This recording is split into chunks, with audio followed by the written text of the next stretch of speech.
Olá, o TVE Entrevista Especial de hoje conversa com o filósofo e psicanalista Vladimir Safatli. Professor da USP e analista político, além de escritor, Safatli lançou este ano o livro Dar Corpo ao Impossível, sobre dialética e as ideias do pensador alemão Theodor Adorno. Safatli é também músico e compositor. Professor, muito obrigado por ter aceitado esse convite da TVE, que é a TV pública da Bahia, para esta conversa. O seu livro Dar Corpo ao Impossível, o sentido da dialética a partir de Theodor Adorno, foi lançado em Salvador. Você termina o livro citando Guimarães Rosa, no Grande Sertão, com Riobaldo afirmando: "Amável senhor, o senhor me ouviu, minha ideia confirmou que o diabo não existe. Pois não?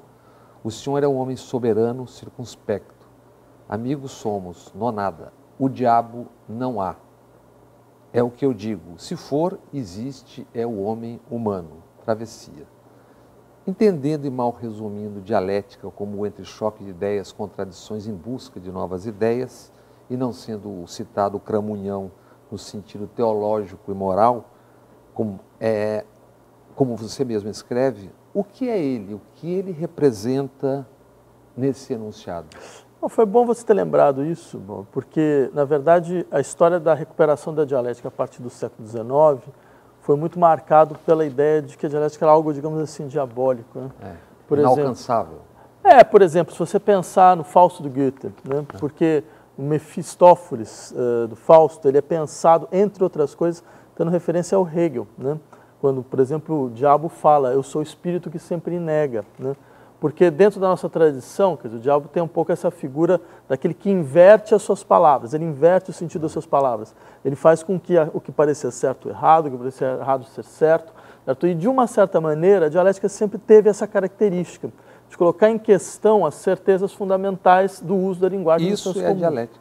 De uma certa forma, sim. E é interessante como essa representação ela volta, por exemplo, no século XX, quando Thomas Mann escreve o Dr. Fausto, e ele então tem uma passagem na qual o diabo então aparece, ao Adrian Everkuhn, né? Ele aparece na figura do Adorno. Né?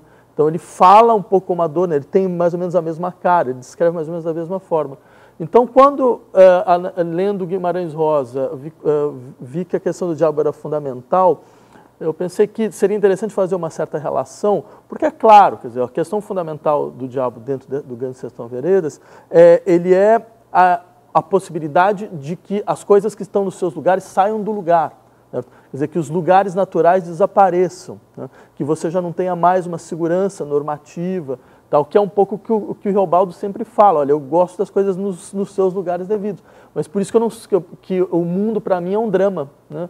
Por isso que você tem uma relação dramática com o mundo, porque a vida ela tira as coisas dos seus lugares. Né? E nós vamos conversar sobre isso. Isso é uma espécie de veio central até do seu raciocínio, das suas coisas, dos seus livros, dessa busca. Né? Para quem não esteja afeito ao tema dialético, enquanto expressão muito próxima de academias, eu te pergunto, do que trata o seu livro e como ele serve para que a gente perceba melhor o que nos cerca, o que nós estamos vivendo? Então, eu diria que há várias camadas no livro, né? Quer dizer, a primeira é uma tentativa de refletir a partir da última figura que a dialética conheceu dentro da tradição filosófica ocidental, que foi essa desenvolvida pelo Adorno, que normalmente é chamada de dialética negativa. Né? Mas, por trás disso, havia também a tentativa de refletir sobre o que significa para nós hoje, certo? Recuperar um dos dispositivos mais fundamentais da história da filosofia, quer dizer, já aparece desde os gregos, já estão nos primeiros termos técnicos da filosofia. Né? E, claro, uma das respostas que eu queria apresentar é que, na verdade, a dialética é uma forma fundamental do pensamento crítico, certo? Que procura pensar processos em movimento, certo? E talvez nós precisemos, de fato, dentro do horizonte histórico que é o nosso, recuperar nossa capacidade de pensar processos em movimento e atualizar, reordenar a força da nossa disposição crítica, como uma condição de intervir melhor no mundo. Falando da dialética negativa, se bem compreendo, ele via diante de uma sociedade que então parecia não ter mais possibilidade de transição à vista. O Brasil não passa por isso hoje, no momento, ou não parece ser isso, embora exista tudo se movendo por baixo? Então, há um horizonte histórico do pensamento adorniano que é muito interessante, que é basicamente o horizonte do capitalismo de Estado. Certo? A ideia de que, depois da Segunda Guerra, principalmente as sociedades europeias, elas tinham chegado em um ponto, digamos, de organização social, onde as contradições fundamentais elas tinham sido minoradas. Por quê? Porque você tinha integrado as classes operárias e as classes proletárias em um processo social de ascensão. Bretton Woods para segurar a onda. Outras coisas, exatamente. Então, a constituição do dito Estado do Bem-Estar Social. Então, alguns teóricos viam o apagamento mais ou menos definitivo, certo? De um certo horizonte de transformação revolucionária. E é muito interessante que essa não é a leitura do Adorno, né? A Adorno ela é distinta disso, ela insiste, não, as contradições elas ainda são imanentes à nossa vida social, certo? Então significa que as possibilidades de transformações elas estão dadas, mesmo se elas estejam complexificadas. No seu livro, salvo engano, o Só Mais um Esforço, você propõe uma refundação da esquerda a partir de um programa que você chama de antissistêmico, com democracia direta, gestão coletiva dos recursos públicos e do patrimônio ecológico, confisco dos aparelhos produtivos para serem geridos pelos trabalhadores, salário máximo e restrição ao direito de propriedade privada. Isso no Brasil, e mesmo no mundo de hoje, seria algo impensável. E você acredita que, por ser impensável, o mundo é exatamente o mundo de hoje? Eu diria que o fato disso parecer muito distante não significa absolutamente nada. Então, quer dizer, digamos que nós estivéssemos no século XII e você falasse que era republicano, todo mundo ia te chamar de completamente louco e translocado, falando, olha, ainda por cima você quer implementar um sistema que deu errado até hoje, nunca deu certo. Olha o que aconteceu na República Romana, um regime que só deu demagogia, enfraquecimento do Estado e tal. Bem, hoje em dia, salvo uma série de pessoas um pouco translocadas, ninguém não é republicano, né? Então, eu diria, todo mundo é republicano.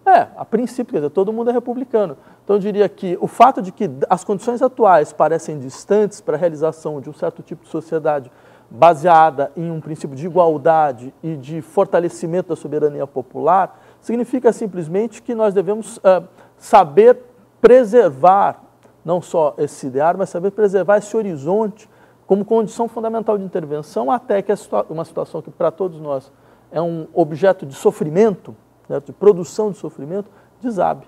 E que pelo menos a ideia persista, quer dizer, não se pode sequer deixar de pensar nas coisas, é isso que é um outro sentido. Eu até insistiria no seguinte, porque normalmente quando a gente fala de ideia, parece um pouco que são coisas abstratamente produzidas pela mente humana. As ideias são dimensões fundamentais dos processos práticos, ninguém pensa no ar. Elas vêm do concreto. Elas vêm exatamente da capacidade mesmo do resultado da intervenção dentro de processos práticos.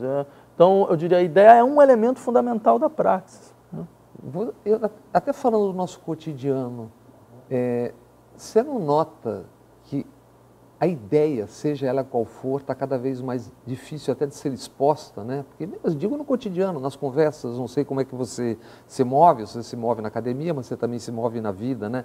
Não está tudo muito encaixotado. Estou falando do Brasil, não sei como é que você anda viajando por aí. Olha, eu vejo de outra forma, sabe? Eu sempre me impressiono bastante com a sede da população brasileira, certo?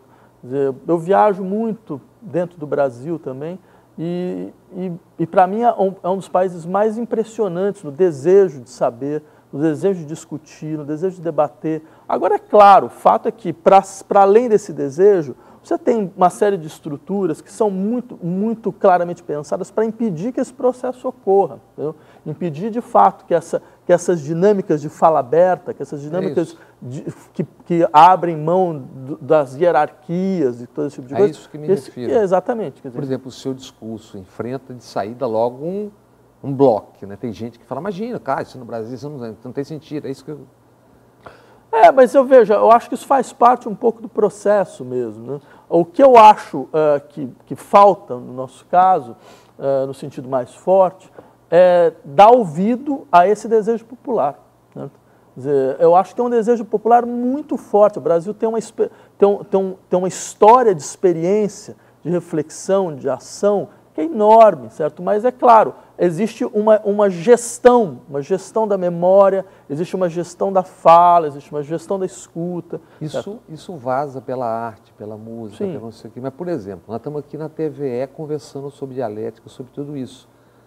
Num país que é um continente e que nem futebol é discutido em TV aberta. Não tem nenhum debate, salvo uma meia-noite na Band, no domingo, nada, falando do ponto de vista de massa, nada é conversado publicamente. Olha, eu parto do seguinte pressuposto, eu acho assim, uma das fórmulas fundamentais da sujeição é a tentativa de dar a impressão de que a população é composta por nécios, entendeu? Por gente estúpida. Certo? Essa é uma das formas clássicas da sujeição social. Certo? Isso foi aplicado no Brasil de maneira a torta e a direito pela sua elite. Né?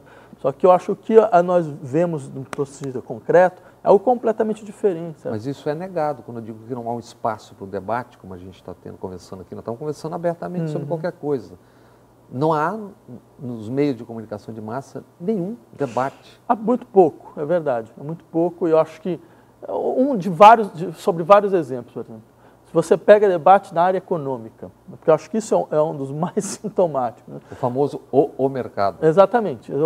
Essa é uma entidade que, além de ser totalmente abstrata, é muito interessante como ela fala a mesma coisa sempre em todos os lugares. E entendeu? é una, indivisível. Exato, e onipresente. É onipresente. Então, você tem a impressão de que não existe debate econômico. Você vai procurar alguém que tem um tipo de visão de confronto, por exemplo, pega a coisa da reforma previdenciária. Quantas vezes a gente conseguiu ouvir economistas que falavam, não, veja só, a reforma previdenciária é uma loucura completa. Certo? Quer dizer, a ponto de falar, não, mas isso seria irracional, falar dessa maneira. Então você vai limitando radicalmente o modo de circulação das visões, exatamente para que a população tenha a impressão de que não há outra saída. E a propósito desse tema Previdência, o que você pensa do que está sendo feito, como foi feito e onde isso se insere? Eu acho que essa foi uma das maiores derrotas da história da classe trabalhadora brasileira, certo? Que demonstra muito claramente um desenvolvimento de um tipo de processo baseado pura e simplesmente na concentração. Veja, nós estamos num momento onde não é verdade que o Brasil está em crise. Eu não consigo entender como é possível um país em crise com seu sistema financeiro tendo lucros recordes. Só no último trimestre, um Banco Itaú teve 7 bilhões de reais de lucro líquido. Certo? Que tipo de crise é essa? Isso não é uma crise, isso é uma transferência de renda, isso é uma transferência de capital, entendeu? O capital está sendo transferido, quer dizer, a classe trabalhadora está se pauperizando e você está tendo um processo de concentração cada vez mais forte. Dentro dessa dinâmica, a reforma previdenciária é um elemento deste processo. Certo? Porque ele pauperiza a classe trabalhadora, por um lado, e, por outro lado, ele vai preservando, certo, todos os gastos da elite financeira empresarial. Veja, a gente está falando de um país onde você tem estados onde a expectativa de vida é 67 anos. Certo? Você tem regiões em São Paulo onde a expectativa de vida é 54, 53. E você conseguiu aprovar uma reforma previdenciária que obriga todo mundo a se aposentar com 65 anos. Aí, é claro, sempre vem uns economistas muito desonestos que vão falar, não, mas a expectativa de vida não é um elemento fundamental, não é um elemento correto para avaliação. Para ele. Não, mas para ele. Claro que é um elemento correto, porque você estabelece uma média, que é uma média que é utilizada, entre outras coisas, para o próprio governo depois falar que vai ter déficit, entendeu? Então, quer dizer, para ele serve, mas quando você levanta e fala, olha, mas veja bem, se você vai aposentar com 65 anos, você morre com 67, o que acontece? Você submeteu todas as pessoas, todas essas populações a um processo de esgotamento dentro do horizonte de trabalho, que é uma mera e simples alienação. E a pagar por algo que quando ele acabar não vai usar, quase que não vai ter tempo. E aí eu diria mais uma coisa, eu acho assim, uma perspectiva de esquerda realmente de verdade, certo? Porque o que aconteceu foi a gente teve situações onde alguns falaram, não, a esquerda precisa ter sua proposta de reforma previdenciária. A esquerda não tem proposta de reforma previdenciária, ela nunca terá, certo? Porque, em última instância, não se trata de fortalecer a sociedade do trabalho. Trata de tentar tirar as pessoas do trabalho o mais rápido possível, que é um sistema de alienação e ponto final. Certo? Quer dizer, a reforma previdenciária da esquerda é uma reforma tributária, é pegar o dinheiro de grandes fortunas, é pegar o dinheiro de consumo conspícuo, pegar o dinheiro do sistema financeiro e passar para a população para que ela possa se livrar do trabalho o mais rápido possível. A propósito do livro, nesse livro você aborda também evidentes resultados do neoliberalismo, 20 anos, 15 para cá. A pobreza nos Estados Unidos, que havia caído até meados dos anos 70, voltou a subir progressivamente. E no Brasil, lembro eu, 6 cidadãos têm o mesmo que 100 milhões de pessoas, um do lado, 100 milhões do outro. Você diz, e há uma convergência do que dizia Milton Santos, que o capitalismo tem claros limites para a concretização de uma democracia plena. É isso? Sim, eu acho que existe uma contradição fundamental entre capitalismo e democracia. Eu daria ainda um outro dado que para mim foi estarrecedor. Eu estava na Inglaterra fazendo trabalho e saiu uma pesquisa que mostra que a aristocracia, sabe? Barão, duque, conde, tudo isso. A aristocracia britânica tem hoje os rendimentos que tinha na época vitoriana em 1850.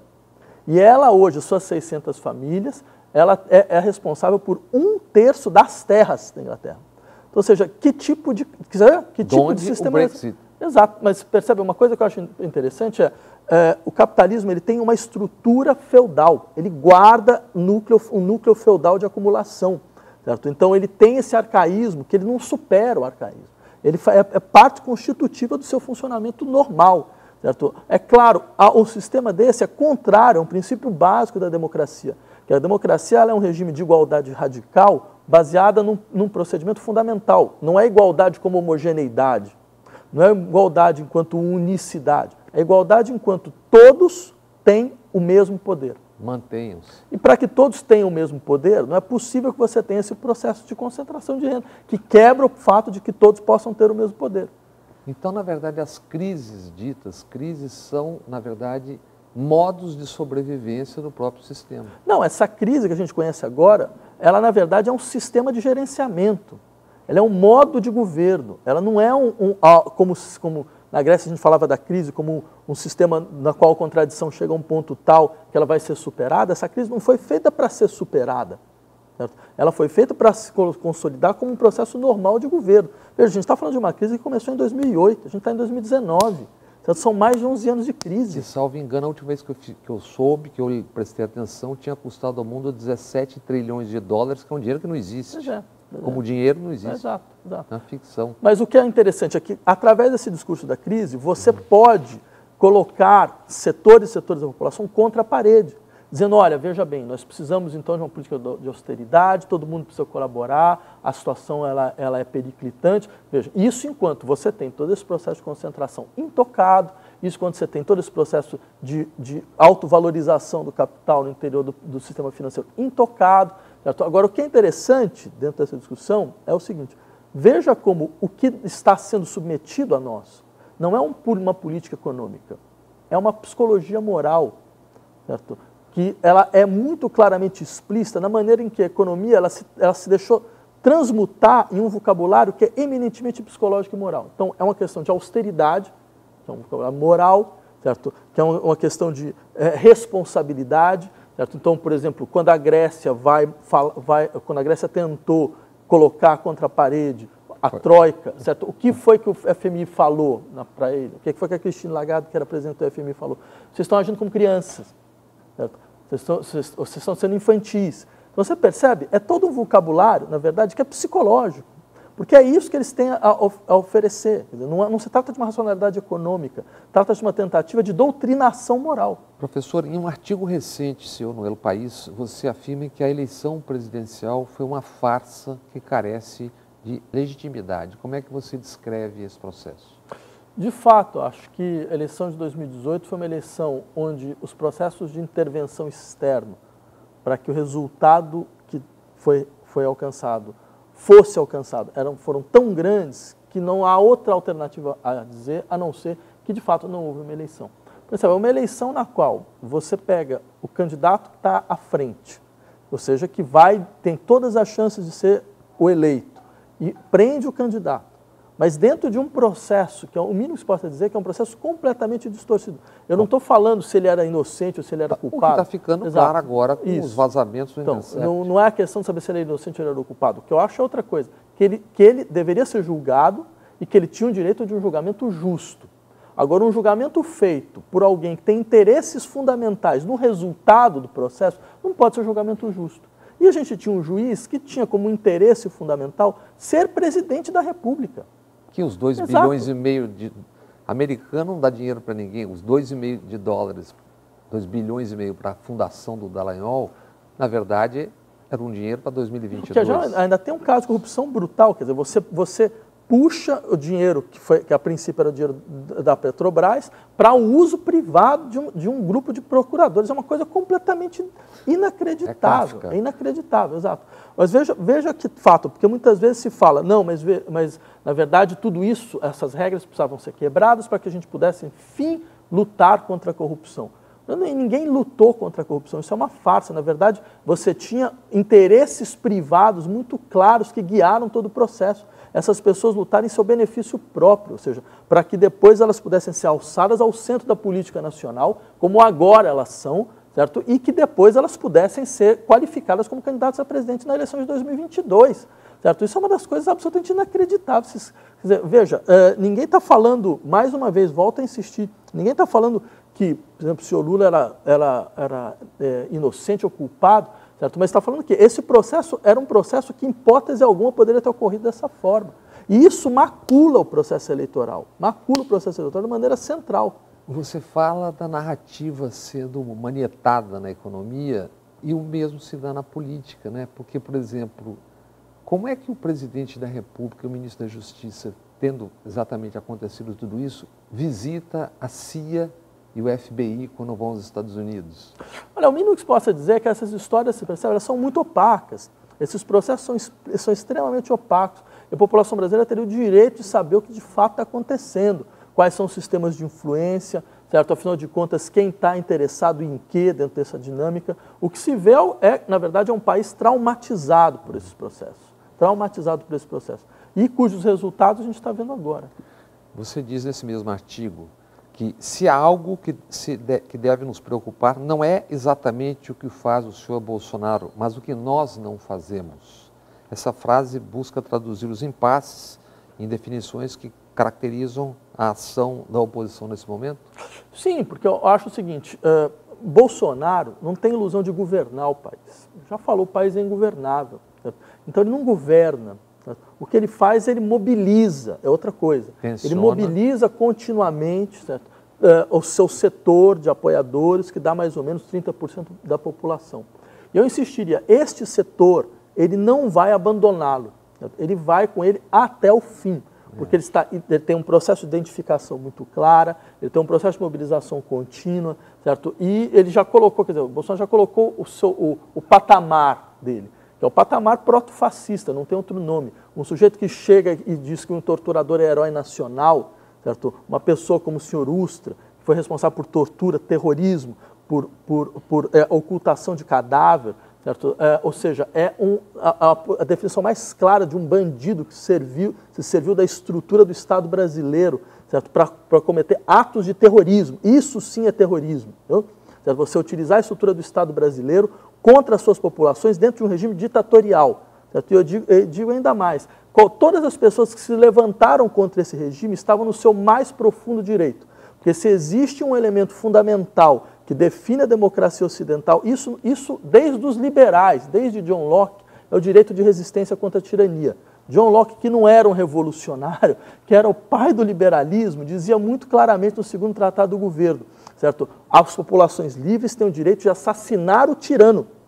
Só para dar um exemplo, para ficar claro que isso às vezes soa radicalismo, Mandela foi chamado de terrorista e criou o braço armado do Congresso Nacional Africano. Pela Margaret Thatcher, diga-se de passagem. Charles de Gaulle, os partisanos e os partisanos da Segunda Guerra, os exemplos, Menachem Begin, na origem do Estado de Israel, o atentado ao Hotel Rei Davi, quer dizer, os exemplos na humanidade são infindáveis. Sim, eu diria, o caso brasileiro é um caso muito típico, certo? Porque não havia guerrilha no Brasil antes de 64. Você vê, o líder guerrilheiro mais importante do Brasil era o Carlos Marighella, que era alguém que ele foi deputado federal, ele foi deputado constituinte, era alguém que estava até 1964 dentro de uma política de alianças, que era a política do PCB, que era a aliança com a burguesia, com a ala progressista da burguesia nacional, ou seja, que só depois da ditadura militar entra na luta armada porque percebe que, afinal de contas, tinha sido quebrado todas as possibilidades. É um resultado dessa Sim, mas confronto. esse é que é o dado importante. Quer dizer, você tem esse setor da população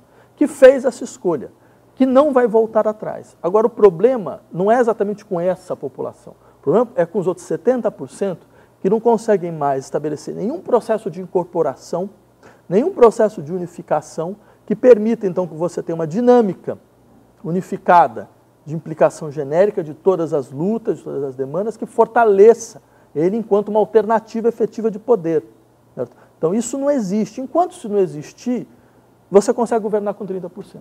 O que ele joga, me parece que o que ele faz o tempo todo é tensionar exatamente de olho nos seus 25%, 30%.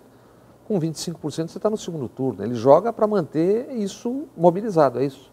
Não, eu diria, veja, eu insistiria num aspecto que talvez seja importante a gente começar a se perguntar mais do que isso, é o que acontece com os outros 70%.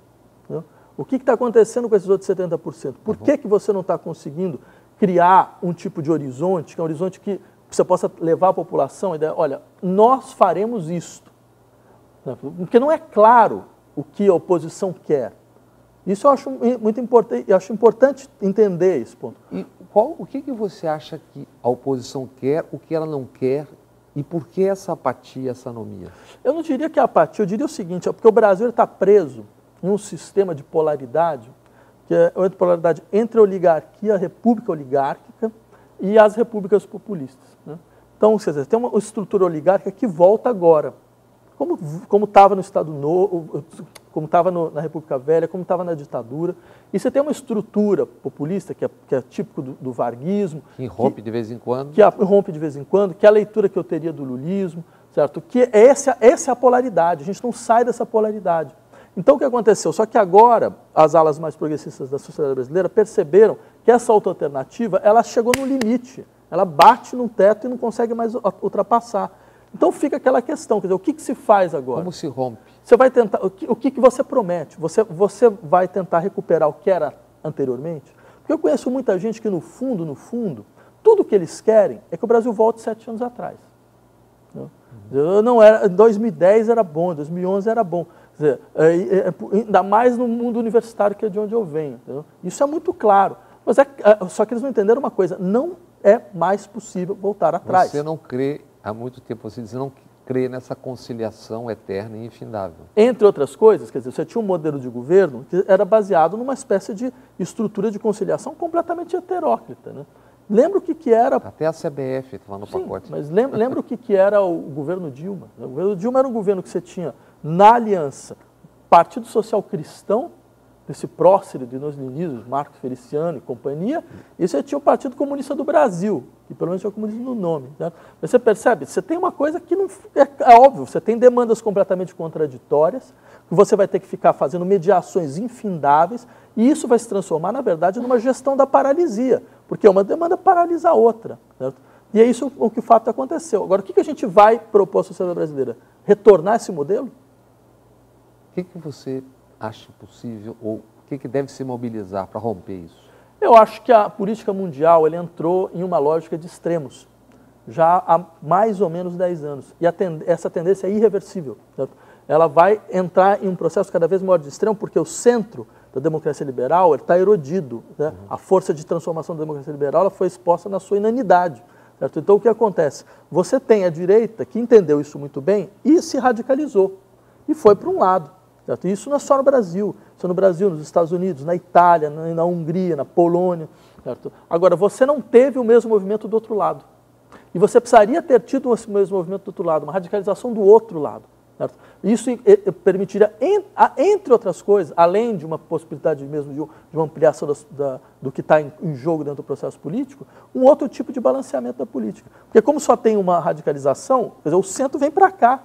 E é isso que está acontecendo. E como é que se constrói isso no Brasil, agora, num momento como esse? Olha, eu acho que tem uma míriade de ações. Né? Uma míriade de ações. A primeira delas, eu diria que é a compreensão de que não há mais retorno. Não tem conciliação não há retorno, não há retorno. O sistema de conciliação que foi tentado na Nova República faliu, mas faliu de maneira fragorosa, faliu da pior maneira possível. O Brasil hoje é uma referência mundial, certo? No que significa os riscos totalitários, autoritários dessas políticas ultra-neoliberais. Certo? Então, esse eu diria que é o primeiro elemento. Isso é um elemento importante. Compreender. Eu diria sentir que de fato não tem como recuperar o que foi feito na Nova República. Daqui para frente, a gente precisa levar em conta este fracasso. O Brasil fracassou na sua tentativa de criar uma democracia. Ele não conseguiu criar uma democracia. O que nós tínhamos não era uma democracia. No máximo, era uma democracia de dupla intensidade. Que assim, é democracia para nós, mas para vários setores da população, e que aquilo era um regime de um Estado violento, autoritário, certo? Um Estado que via essas populações como populações completamente matáveis.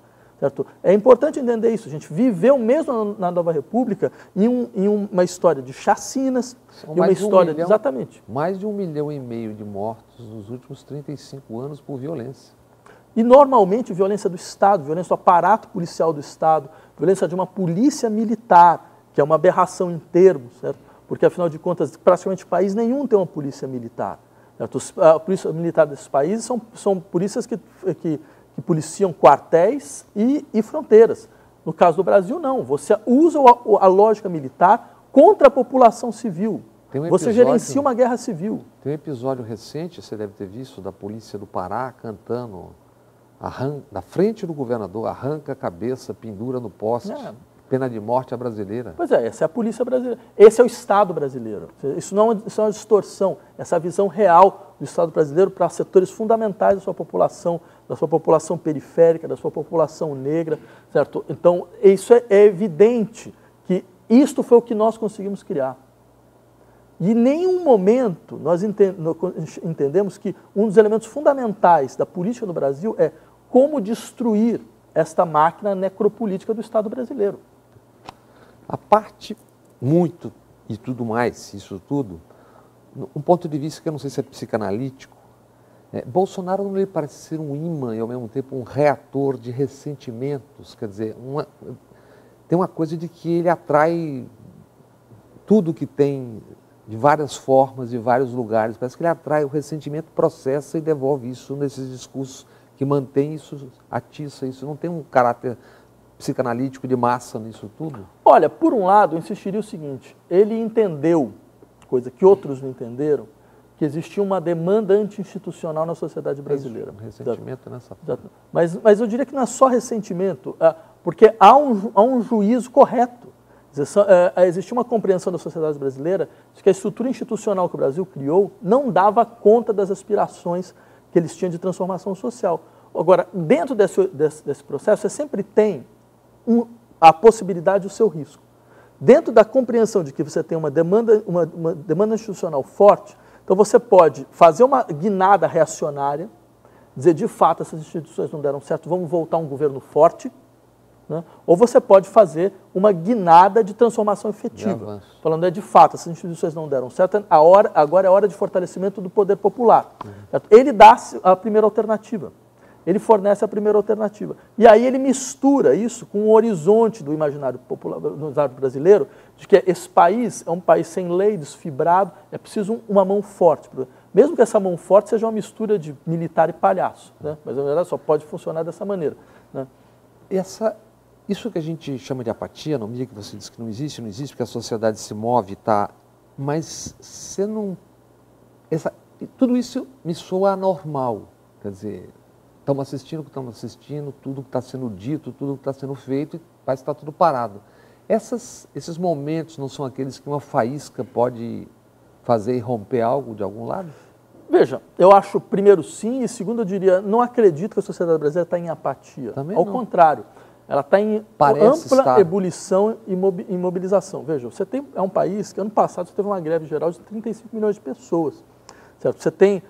em maio, agora, os estudantes conseguiram botar 1,5 milhão de pessoas na rua. Essas coisas não são... E ainda repetiram depois. É que é vendido como se estivesse tudo tranquilo. É que eu diria o seguinte, você tem, mais uma vez, um estado de hiperviolência. Então você sabe, se você vai numa manifestação, dependendo de qual é a manifestação, você corre o risco de não voltar. Você teve manifestações nesse país que foram tratadas literalmente a bala pela polícia. Certo?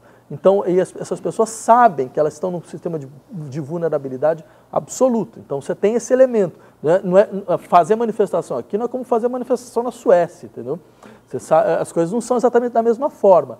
Então, você sabe que você não tem garantia, você não tem segurança nenhuma. E segundo, você sabe também que você tem um Estado que está a todo momento tentando, Veja, é um Estado cujo presidente da República é alguém, mais uma vez, eu insisto, que que ele compreende assassinato como um processo normal. Porque alguém que chama, mais uma vez, Ustra de herói, é que eu compreendo assassinato como um dado normal. Então a gente sabe que a gente não tem garantia mais nenhuma. O que diz, não, devia ter torturado e matado. Devia ter matado mais, 30 mil. E você é um filósofo. O ministro da Educação, um ressentido, na minha percepção com sua história, diz que nordestinos deveriam se dedicar à agronomia e não estudar filosofia, sociologia, por exemplo. Olha, eu acho duas coisas. Eu poderia aí falar um monte de impropério, mas acho que não é o caso. Então, eu acho duas coisas que são absolutamente problemáticas. A primeira delas é, o Brasil nunca, na sua história, teve uma divisão regional tão explícita assim. Isso é de um perigo inacreditável para a sociedade brasileira. Certo? O Nordeste é um outro país em relação ao Sul. República Federativa do Nordeste. Exato. Então, e acho assim, o mínimo que se pode imaginar, mas aí é uma questão nem de esquerda ou de direita, nem nada. O mínimo que se podia esperar de alguém que ocupa os cargos fundamentais do governo é compreender o tipo de barril de pólvora no qual o país está e tentar diminuir esse processo, ao invés de jogar fogo onde não deve ser jogado. Então, acho esse é um elemento absolutamente decisivo e central. E o segundo, sobre a questão da educação, o dado é muito claro. Não há uma política de educação desse governo. Não há nada parecido com uma política de educação do governo. Não há projeto. Quer dizer, o que existe é um dado da seguinte natureza. Esse governo entende que, principalmente do horizonte das universidades, criou-se, porque existem décadas e décadas de um pensamento crítico muito forte nas universidades brasileiras, certo? Criou algo que é impossível reverter. Você não vai ter uma universidade conservadora no Brasil, certo? Porque você tem 4 décadas de pensamento crítico que constituiu a Universidade Nacional. Então, você tem uma coisa, ainda mais agora que você tem um processo, quer dizer, agora é a primeira geração onde a gente vê, nas universidades federais, 54% dos alunos são negros, 52% são mulheres. Então, ou seja, você tem uma modificação radical do que significa o horizonte dos nossos alunos, isso teria consequências muito, muito explícitas. É contra isso que o governo está mandando, é contra esse tipo de processo que está em marcha, que o governo está colocando suas mãos. Então, o que eles fazem? Eles não têm um outro projeto, eles simplesmente vão querer desmontar.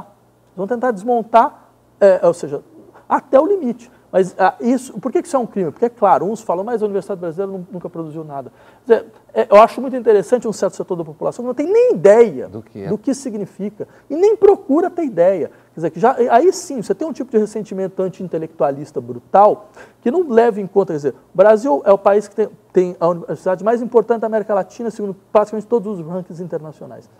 E eu digo mais, o Brasil só não aparece melhor em rankings internacionais, porque os rankings são completamente distorcidos.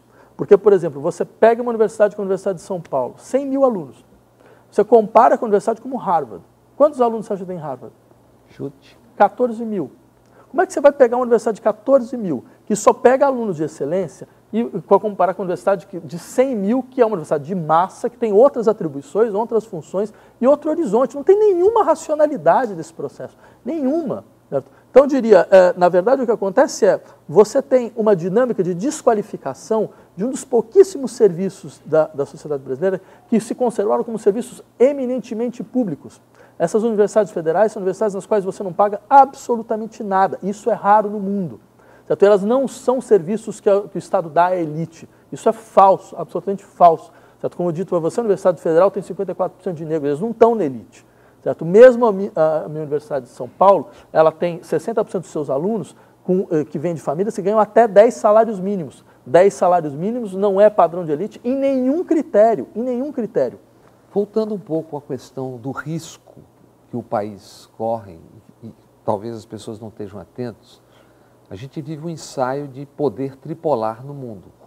Chineses, Estados Unidos e russos, que aliás estão nas cercanias.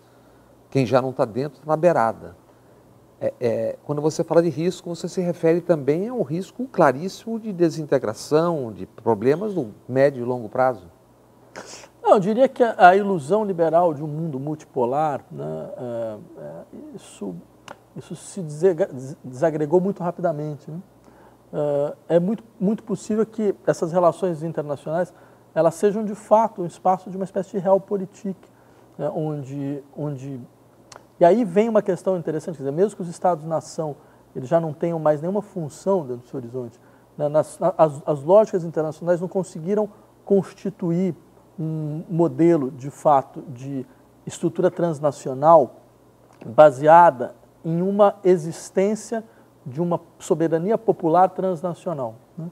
Quer dizer, a experiência que foi mais desenvolvida é a experiência da Comunidade Europeia, né? E aí a Comunidade Europeia, no entanto, ela tem um déficit de soberania popular enorme, né? Muito forte, né? Ou seja, ela consegue se organizar, ela consegue estabelecer critérios basicamente para duas questões: fronteira e segurança, certo? E defesa do sistema financeiro europeu. Foi moeda e segurança, só isso. Você não tem um sistema unificado de direitos trabalhistas, você não tem um sistema unificado de garantias sociais, você não tem nada disso. Então, é claro, você vai ter setores da população que começam a olhar para Bruxelas e falar, afinal de contas, o que isso realmente significa e quem eles realmente defendem. Então, acho que existe um horizonte, uma tarefa ainda a ser realizada dentro da política internacional, que é a criação efetiva de horizontes transnacionais, de uma soberania popular transnacional, né? O que ainda não foi tentado. E o risco, o Brasil, você se referiu ao risco que estamos correndo, essa divisão. Que risco é esse? Aonde ele pode nos levar?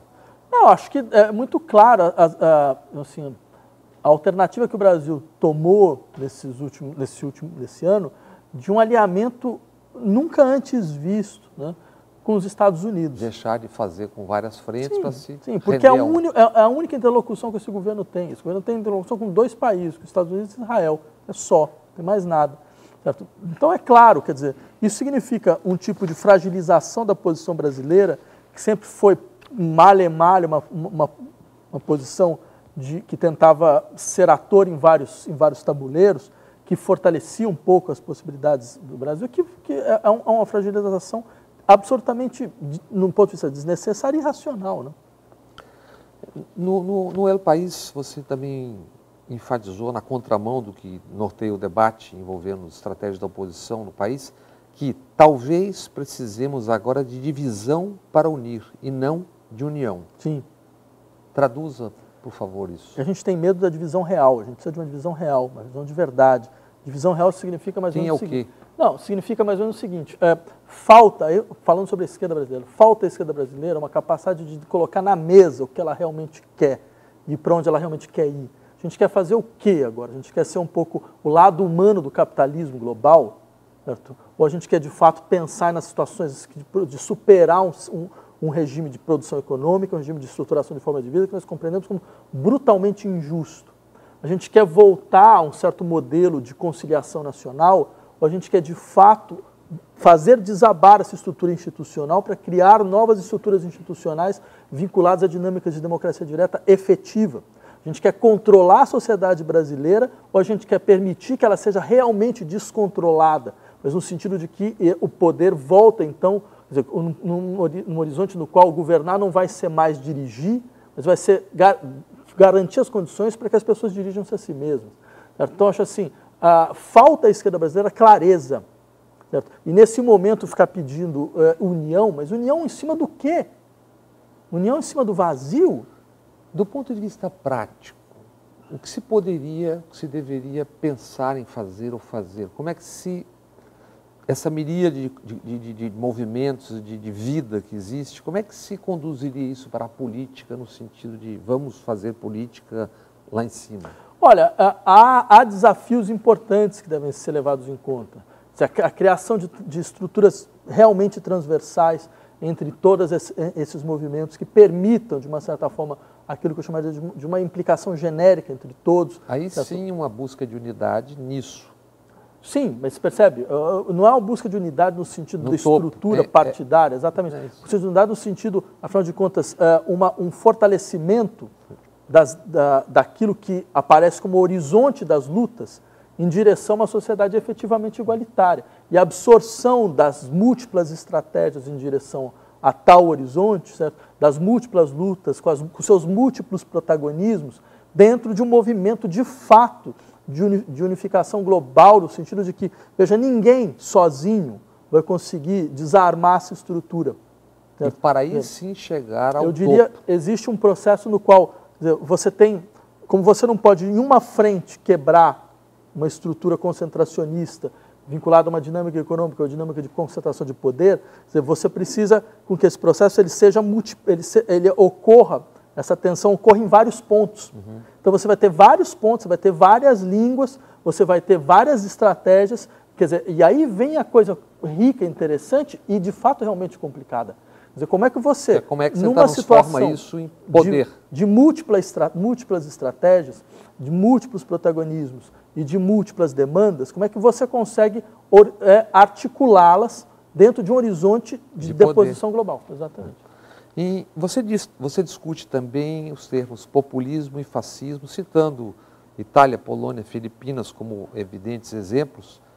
O Brasil de Bolsonaro se enquadra na noção de populismo ou está muito próximo do fascismo? Olha, eu diria o seguinte, o uso contemporâneo do termo populismo é um uso mais ou menos desonesto. Né? Porque hoje o populismo ele é utilizado para tudo aquilo que não é democracia liberal. Tudo aquilo que coloca em questão o sistema de funcionamento normal da democracia liberal é visto como populista. Ou seja, que é uma maneira, entre outras coisas, de você eliminar, você neutraliza os polos. Né? Porque você fala, olha, tem um populismo de direita e tem um populismo de esquerda, e eles se equivalem. Eles são, ou seja, a ideia do populismo aparece como uma irracionalidade no interior do processo político. É a irracionalidade das emoções, dos afetos, do vínculo à liderança e coisas dessa natureza. Eu diria, esse uso é desonesto. Esse uso é desonesto porque, claro, existe populismo. E tem um uso analítico, porque esse uso é pejorativo. É contra a racionalidade, né? Daqueles que atingiram a maioridade democrática, a maturidade democrática, existem as regressões populistas. Né? Então, eu diria, existe um uso analítico preciso, ele dá conta de algumas coisas da política brasileira, sim, porque ele diz respeito a como se cria hegemonia dentro de um processo de fragmentação global de demandas. Certo? Isso funciona no Vargas, isso funcionou no Lula. Quer dizer, veja, o que significa isso concretamente? Você tem um sistema na qual você tem múltiplas demandas contraditórias entre si, e elas vão se unificar dentro de uma espécie de significante central, que normalmente é dado pela liderança. Lembra o Vargas dizendo, meu problema não são os meus aliados, desculpa, meu problema não são meus inimigos, meu problema são meus aliados. Que aliás foi o problema de... Exatamente. Você tem Lula, aliado Dilma. de tudo quanto é jeito, como é que você faz para fazer a aliança funcionar? E o que é o Bolsonaro, o que é o governo Bolsonaro? É um governo proto-fascista. Eu estou falando muito claramente. Eu não utilizaria esse termo de maneira irresponsável, certo? Porque como professor de filosofia, pelo menos uma coisa a gente aprende. As palavras elas realmente têm peso, certo? Então eu realmente defendo isso de uma maneira analítica. Ele é um governo de tendências proto-fascistas. Se você levar em conta, por que isso? Você fala, mas o fascismo ele era corporativista, ele não tem nada a ver com esse horizonte neoliberal. Veja, ninguém está esperando que você tenha uma recrudescência do fascismo tal como apareceu nos anos 30. O que não impede que você possa utilizar o termo. Porque, é claro, dentro dos processos históricos, você tem modificações. República não é a mesma coisa hoje na República de Veneza e na República Romana. Os generais estão no governo. Mas eu insistiria no seguinte, o que você tem? Você tem uma adequação de um horizonte de política ultraliberal, ultraneoliberal, a um tipo de prática política extremamente fascista. Entre outras coisas, peguem, por exemplo, o caso de um jurista fascista como Carl Schmitt. Schmitt descreveu um dado muito interessante em 1932, dentro de uma conferência que ele fez, onde ele falava, olha, o que nós queremos, na verdade, né, é uma despolitização da sociedade. O Estado, ele vai ser um Estado total em que sentido? Não porque ele fala mais ou menos o seguinte, aí vale a pena a gente prestar atenção. A democracia é um Estado total, a democracia parlamentar. Porque todos os setores da sociedade têm exigências. Então o Estado tem que ficar fazendo mediação em tudo quanto é lado. Então, ou seja, ele está presente em tudo, ele tem que ajudar nas negociações. Não é possível fazer isso. Por quê? Porque isso quebra, olha só, o que ele dizia, um nazista dizia, isso quebra a liberdade de empreender, isso quebra a liberdade de iniciativa, isso quebra a liberdade do campo econômico. Ou seja, ele tem uma visão, do ponto de vista econômico, liberal. Certo? Então, qual que é a questão fundamental? É necessário, então, que o Estado saia dessa mediação, certo? E que ele, na verdade, constitua como outro tipo de Estado total. Quer dizer, sair significa quebrar a força política da sociedade. Então ele impede que a sociedade se politize, para que ele possa liberar ao campo econômico para um campo no qual, bem, na verdade, que não tem livre iniciativa nenhuma, porque é a lógica dos monopólios. Certo?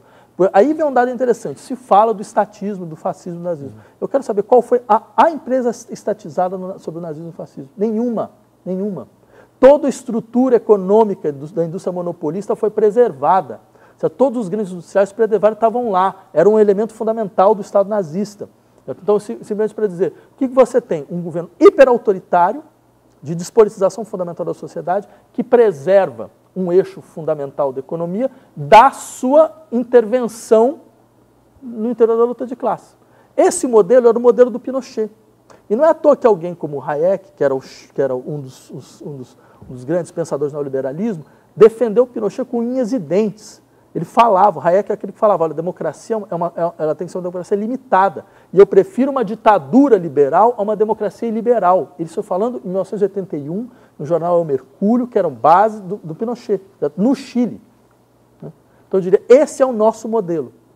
E vindo da ditadura, o Brasil percorreu um caminho distinto de outros países da América Latina, de uma certa forma até o Chile, em relação às arbitrariedades e ilegalidades. Que efeitos esse processo provocou? E a gente está vendo agora mais de uma centena de militares no governo, a gente está vendo a questão das milícias, tudo isso. Como é que você vê? Isso fragilizou brutalmente a situação brasileira. O Brasil é o país mais fragilizado do ponto de vista das suas defesas democráticas, exatamente entre outras coisas, por causa disso. Outros países como a Argentina, Chile e Uruguai, eles tiveram justiça de transição, eles colocaram torturadores na cadeia. O Brasil é o único país da América Latina que não colocou nenhum torturador na cadeia. E eles não deixaram de existir, aquela massa de operadores foi para as secretarias de segurança, então, etc. O resultado é, segundo um estudo de uma socióloga norte-americana chamada Catherine Sickens, o Brasil é o único país da América Latina que tem mais casos de tortura hoje do que na ditadura militar. Se tortura mais hoje no Brasil do que na ditadura militar. Isso diz alguma coisa muito séria a respeito de que tipo de país é esse. Exato. O Brasil teve como um dos eixos fundamentais nessa trajetória de exclusão os 350 anos de escravidão. Como é que você acha que isso tem a ver com hoje, se tem a ver... como é que nós não resolvemos essa questão? Não, esse é o eixo central da história brasileira. Eu diria o seguinte, o Brasil preservou um núcleo, que é o núcleo do latifúndio escravagista. Esse latifúndio escravagista não é só um sistema econômico, não é só uma célula de produção econômica. Ele é também um modo de organização dualista da sociedade.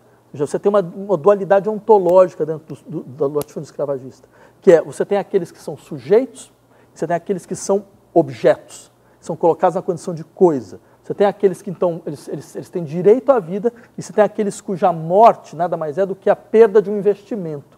Então você não computa, você não chora, você não computa, você não faz nada. Certo? Você simplesmente fala, bem, eu perdi o investimento. Né? Então eu diria, esse tipo de lógica, que é uma lógica de uma dualidade ontológica dentro do humano, vem de lá e ficou. E ficou. É assim que o Estado brasileiro age. O Estado brasileiro até hoje age dessa forma, fazendo uma distinção muito clara. Quem pode ser matável e quem não pode ser matável. Certo? Quem na verdade ainda é tratado como coisa e quem é tratado como sujeito. Por isso que até hoje a gente nunca teve uma democracia efetiva. Certo? Então, ou seja, esse elemento, ele é um elemento absolutamente central. É assim que ele trata, o Estado brasileiro trata os negros, é assim que ele trata os seus pobres, é assim que ele trata os presidiários. Então, 57 pessoas foram mortas no presídio. 57 pessoas sem nome, sem rosto, sem nada. É isso que a gente fala. Então, se qualquer um morre aqui na Avenida Vitória, é um escândalo. Os 57 só são estatística. Exato, mas é isso que eu estava querendo dizer, você percebe? Um pode ser matável, porque o Estado brasileiro funciona dessa maneira. O Estado brasileiro é uma máquina de desaparecimento e de extermínio. É que, claro, não é para a gente, certo? Mas para setores fundamentais da população, é isso que é o Estado brasileiro, desaparecimento e extermínio. Certo? É que, por exemplo, na época da ditadura militar, então, esse modelo, ele se generaliza, e ele toca todo mundo. E aí fica explícito o que é. Só que aí vem a coisa. Quando a gente pôde desmontar essa máquina, o que aconteceu? Ela voltou para o núcleo do Estado, mais ou menos em silêncio. Então ela estava lá, sempre, sempre. Até que agora ela volta de novo. O general Cerqueira foi secretário de Segurança do governo Garotinho e todos aqueles ex que... Tudo. É como digamos, o Estado Islâmico, os desempregados do Iraque, né? Alguma coisa eles iam fazer. Exato. Para onde foram os trabalhadores no sistema da ditadura? Para onde foram os terroristas de Estado? É isso. Para onde eles foram? Tá. Só para dar uma mudadinha, a exposição da Tarsila do Amaral em São Paulo chamou a atenção, bateu recorde de visitação. E foi a exposição das selfies. O que significa esse mundo do todo mundo se... Olha, há muita coisa a ser dita a esse respeito, mas eu insistiria em dois aspectos primeiro, né? Quer dizer, e talvez um aspecto positivo, né? Que é nesses momentos onde, assim, os desafios da sociedade brasileira são colocados diante dela mesma, onde ela não pode mais, de uma certa forma, repetir as ilusões que ela tem sobre si mesma, certo? São esses momentos em que as experiências, as práticas, certo? Os desejos de transformação que marcaram a história desse país, certo? São mais sensíveis, né? Eu diria, por exemplo, além dessa coisa, o interesse de, a população que vai atrás das suas referências artísticas maiores, certo? Isso não é simplesmente falar, olha, dentro dessa hora a melhor coisa que você faz é entrar no museu, tipo assim, cuide você da sua... Mas eu acho que existe um elemento interessante, que é política é uma questão de quem controla a percepção, a sensibilidade e a visibilidade. Quem muda a estrutura? O que significa, então, transformar sem conseguir transformar a estrutura da sua percepção, da sua sensibilidade e da sua visibilidade? Veja, isso é muito claro, por exemplo, aquelas pessoas que têm uma luta contra grupos LGBT. Qual que é o tipo de argumentação que eles dão? É mais ou menos o seguinte: olha, você pode existir, mas o problema é que você é visível demais. Né? Tipo assim, existe, mas não apareça. Fica no cantinho. Né? Mas se a gente leva em conta que, afinal de contas, ser reconhecido socialmente é existir, aquilo que não é reconhecido socialmente inexiste, é claro que eles estão falando inexista. Por quê? Porque se você existir, se você entrar na minha percepção, se você entrar na minha sensibilidade, isso vai me afetar. Eu não vou poder ser da mesma maneira como eu sou. Exatamente. Eu vou ter que mudar, eu vou ter que me implicar, porque os corpos se afetam, entendeu? Então é essa mudança que as pessoas temem, é isso. Então, eu diria, nesse sentido, essas experiências, essas práticas fundamentais da vida social, que lutam pela transformação das estruturas da sensibilidade, entre elas as práticas artísticas, elas ganham uma importância decisiva.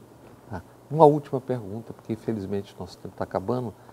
Um dia no pré-impeachment eu li uma coluna sua para uma pessoa e a pessoa concordou entusiasticamente. Aí me perguntou quem escreveu isso. Eu falei, foi o Vladimir Safatli. Ele falou, é da esquerda. E aí essa pessoa já não concordava mais. O que está acontecendo, o que nós estamos vivendo? A gente falou de narrativa aqui, basicamente, quase que o programa todo.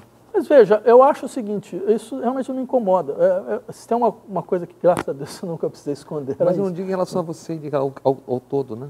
Mas isso, porque no final das contas, a questão da política nunca foi uma questão de qual é o melhor argumento, eu nunca acreditei nisso. Quer dizer, na verdade, por outro lado, tem uma racionalidade na colocação dela. Porque ela está querendo dizer o seguinte, tudo bem, o argumento pode ser bom, mas a forma de vida que ele quer não é a minha.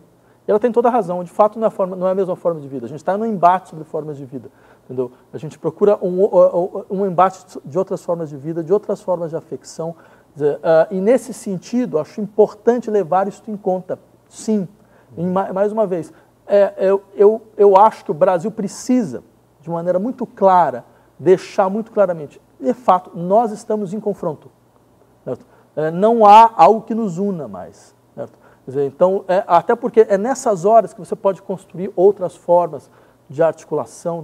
Mas enquanto você não deixar claras as posições, você sempre vai ficar uma coisa meio assim, mas por que você não concorda comigo? Mas como assim? Não, eu entendo, graças a Deus você não concorda comigo, porque de fato a gente procura formas de vida completamente distintas. Muito obrigado, professor Vladimir, pela presença na TVE. Eu que agradeço.